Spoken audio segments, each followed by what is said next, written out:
to my channel. My name is Kayla if you are new here. Today we are going to be talking about the YesOhYas August unboxing. I should have done this last month, but my life has been a little bit hectic and honestly I'm just feeling really drained. I know I look tired. Everybody this week has told me I look tired, so I am aware. I am trying to re-energize, take some time for me, but that is no excuse as to not get videos up. So I am working on that today. I will be doing some pre-filming and hopefully you're gonna get 2 videos next week, so yeah. I do want to say that 100th subscriber giveaway I'm having is going to be updated, so I will take another picture very, very soon. I did add some items. Now there is an eyeshadow palette and I believe there is a highlighter palette. I have sanitized them. They were never used, like a brush was never dipped into them or anything like that.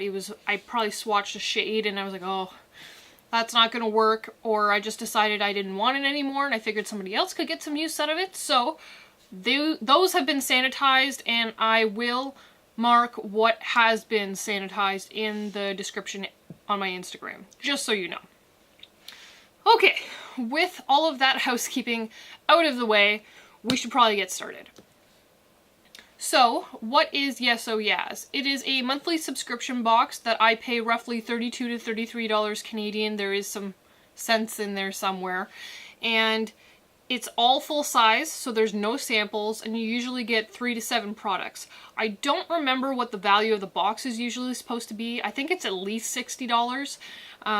But they give you like a breakdown and a card about what should be on it. So this is a month late, but I did try some things and I am wearing it. So it's not an unboxing so much as discussion, I guess, on it. And without further ado, let's get started. So the first item that I did want to talk about is the Beauty Creations Cali set palette. So they retailed this at $28 and I am wearing this today. I am wearing 4 different shades out of this palette. That's what the inside looks like. So I used this just to set my eyeshadow primer. I used Calabasas in the inner corner to brighten it up. I used Valley Girl all over the lid, and then I used a little bit of Westwood just to darken around the edges.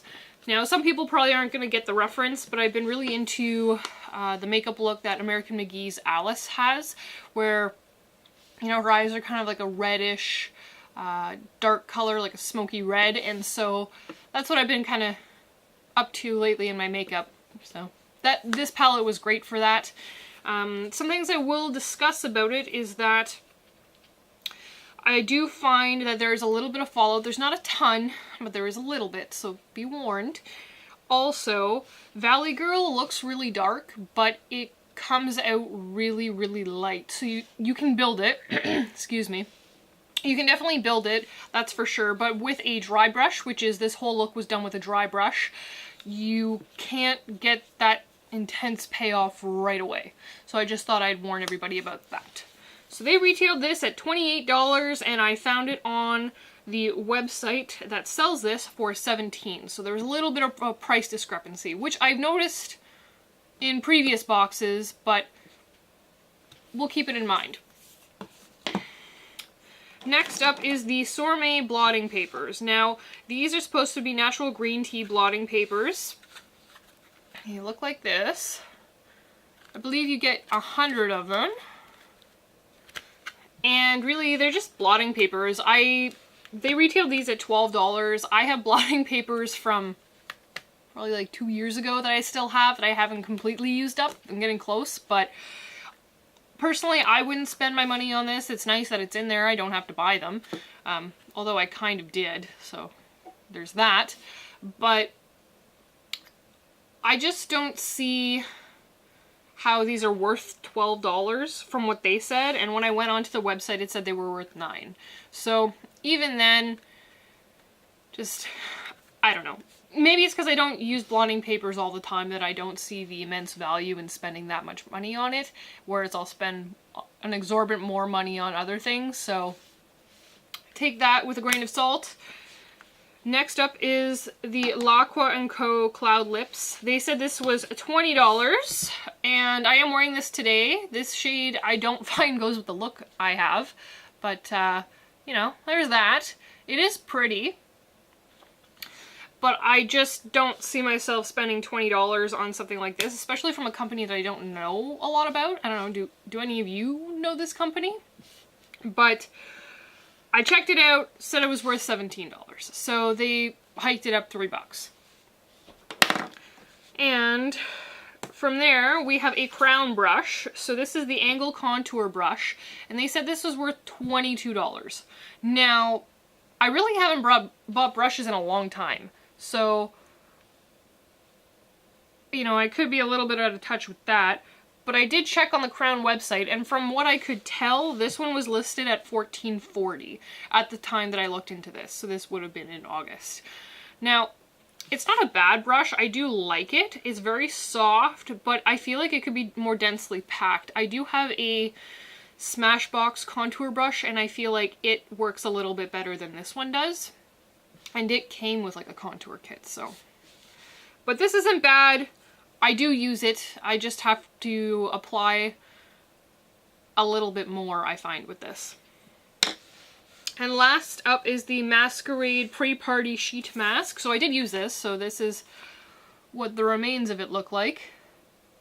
So it says Brighten, Prime, and Energize. Now, I didn't use this as a priming mask. I used this to... My skin kind of felt tired and just blah. So I ended up using this. I did end up with a pimple the next day, but I'm not going to blame that on the mask because, ladies, you know there are certain times when your face just decides to hate you. So I won't blame it on this. I do think it was nice. My skin did feel really nice afterwards, but I can't speak on the priming aspect of it. Now they did say this retailed for $12, and I checked on the website and they said it was really $5, and I believe it was 35 cents US. I don't know, like I wouldn't spend $12 on this one for sure. So in total, they said that the box was worth $94. Now I'm assuming this is US. And in total, I found that the value of the box with all of my calculations was roughly $62. So there is a discrepancy there of almost $32. That's pretty big. And it is still worth the amount that you paid for the box and more. So there's that. But I don't know. I think I said this in my last video. I don't know if they're calculating the shipping or not. So take that for what it is. And if you do like any of these products, I will have them listed below or are interested in trying them. If you use the code YAS, you can get 10 to 20% off some of these items on their websites. I don't know if that's still active because, again, this is a month old, so I'm sorry. My bad. Let me know what you thought. Would you buy this box?